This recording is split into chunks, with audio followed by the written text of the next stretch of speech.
আমি অনেক সুন্দর একটা রান্না করতেছি, সেটা হলো লট্টে শুটকি। আর লট্টে শুটকি খেতে কে কে ভালোবাসেন। আমি শুটকিগুলোকে প্রথমে কুটে ধুয়ে নিয়েছি একটু হালকা গরম পানি দিয়ে। এরপরে আমি তেলে এই শুটকিগুলোকে একটু তেলে নিয়েছি। এরপরে রসুন দিয়েছি,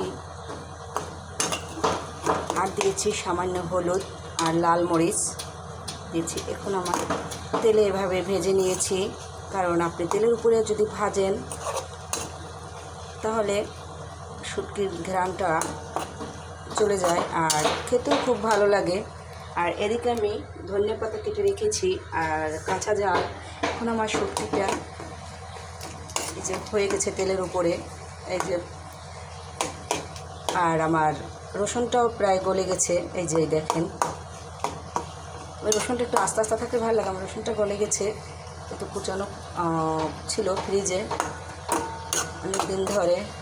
আর এখন আমি দিয়ে দেব পানি পরিমাণ মতো শুটকিটা সেদ্ধ হওয়ার জন্য। এই যে পরিমাণ মতো পানি দিয়ে দিচ্ছি।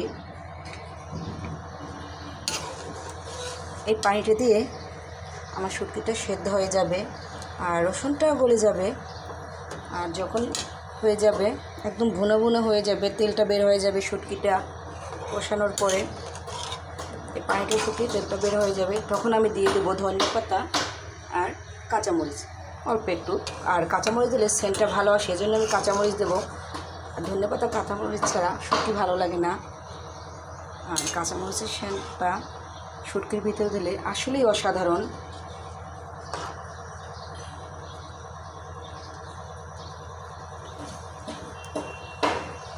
তাহলে হয়ে গেলো আমার শুটকি রান্না। যখন হয়ে যাবে অল্প পানি থাকতে আমি এই ধনেপাতা আর কাঁচামরিচটা দিয়ে দেবো, যাতে কাঁচামরিচটা হালকা সেদ্ধ হয়। আর কাঁচামরিচটা আপনারা এভাবে ফালি করে দিবেন, কারণ তাহলে ঝালটা কম বের হবে। আর যদি সম্পূর্ণ করে ফেলেন তাহলে কিন্তু সম্পূর্ণ ঝাল বের হয়ে যাবে, ভালো লাগবে না। আর ওই মরিচের ভিতরে একটু হালকা হালকা ঝাল আসবে, কাঁচা ঝালের ঝালটা, সেটা কিন্তু আসলেই খেতে খুব ভালো লাগে।